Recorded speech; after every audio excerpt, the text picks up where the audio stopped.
Okay, so I just went ahead and said, let me share right now. I'm getting ready to head into the gym, but sometimes when you have things on your heart and you don't take the opportunity to share them when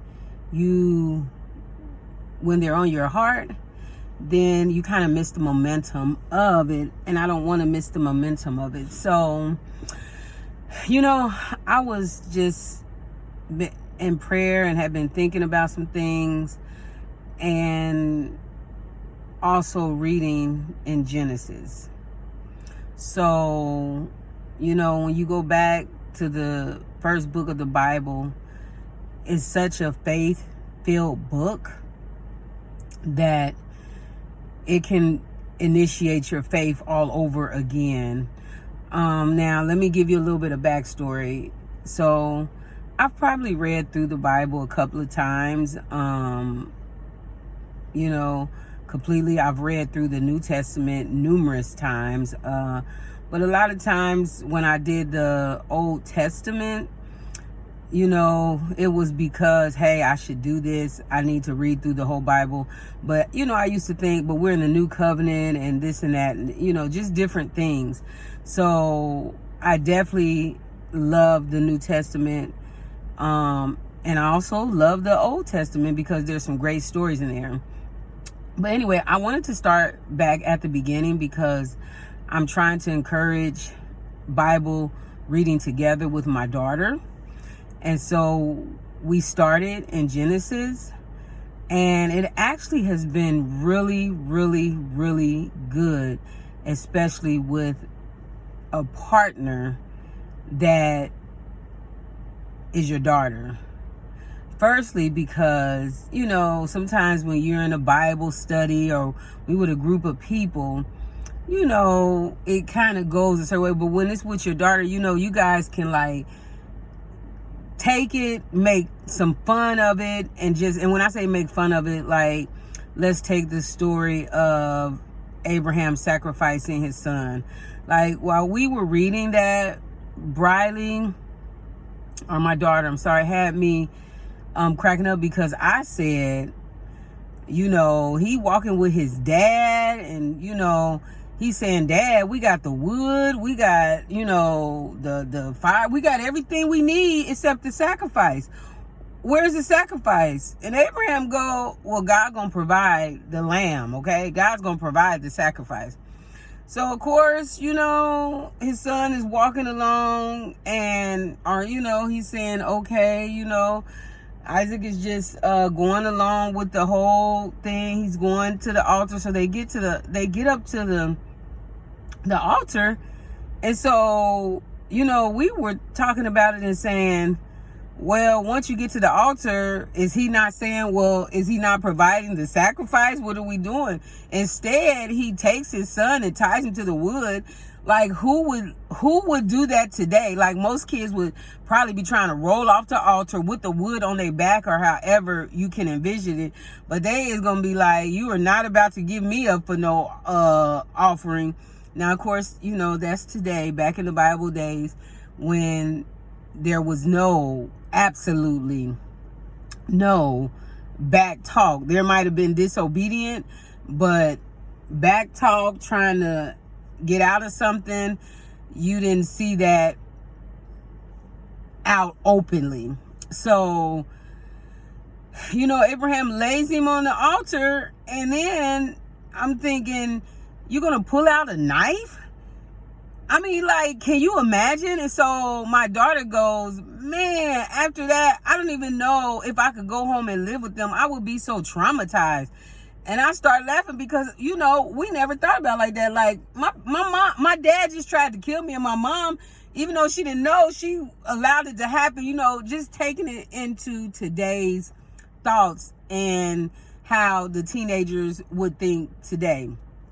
So, but we still brought it back home because, for one, we know that God is a provider, and he wanted to see Abraham's faithfulness, his obedience, and did he really know that God will do what he said he will do?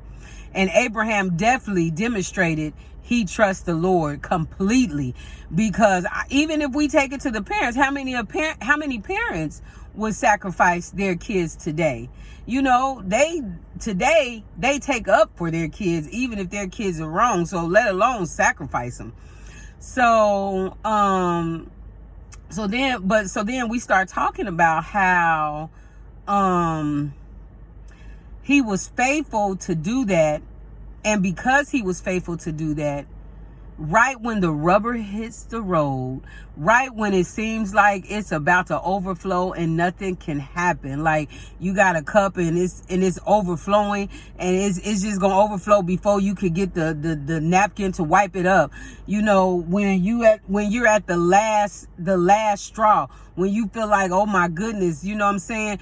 It's the 31st day and I don't have rent yet. It's the 15th of this day and my car payment is due. Right when the rubber hits the road is when God said, hold on. Hold on. I have a ram in the bush. Woo! That could preach all by itself. I have a ram in the bush. So that lets us know that God will always provide, no matter what it looks like, no matter how your back is up against the wall, no matter how it looks like, hey, this is not going to work, or this may not work in my favor, or whatever you want to think. God will always provide. He always has a ram in the bush for us if we trust and believe he's God and he can do what he promised to do. So he promised him that he was going to be bringing nations out of his son. So his son wasn't going to die, because his son needed to, you know, recreate, you know, and have children and all this. So it was just the obedience and just knowing that God will provide for us. So that's one. That's just one. So that was just like awesome. But I wanted to put in there just a little bit of humor about today's children, parents, and things like this, just sacrificing our children. Like, how, you know, how can you picture yourself today doing that? Maybe not in the way that he did it, but you can definitely sacrifice your children, you know. And that's really basically, in this walk, we just have to trust God. It doesn't matter what it looks like. You know, some of our children are doing all kind of things that we didn't raise them to do. They didn't come from a household where they were influenced with doing certain drugs, having promiscuous attitude, you know, going to jail or any of those things, you know, cursing, being just, you know, rebellious and disrespectful. And you say, you know, that may not have came exactly from the household that they were raised in, but it came from somewhere. And we have to know that if we're praying for our children and we're believing for them to fulfill their purpose and their destiny, that God is going to show up. He's already shown up, but we just haven't seen it in our own thoughts, in our own sight, because we see it every day that he gives them life and he gives them a new day of grace and mercy. Because guess what? I need a new day of grace and mercy. I want to do better today than I did yesterday. And I want to do that every day. So that's the same. Our children they're in the learning process. And if we understand that they're in the learning process, then we won't put so much pressure on ourselves for our kids to perform a certain way, but just continue to try to give them the word and give them instructions, and then let them see you as an example. Let them see you just walking it out regardless of what they're doing. Because guess what? Eventually, that ram in the bush will come out when you least expect it. You will go in your room and you might see your daughter or son reading their Bible. You might see that they change the music that they listen to. It could be in any kind of different way. They may go to church one day and give their life to Jesus and go get baptized, and you wasn't even expecting it.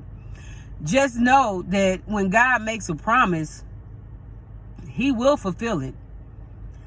The only thing that'll stop it from being fulfilled is you or me. So if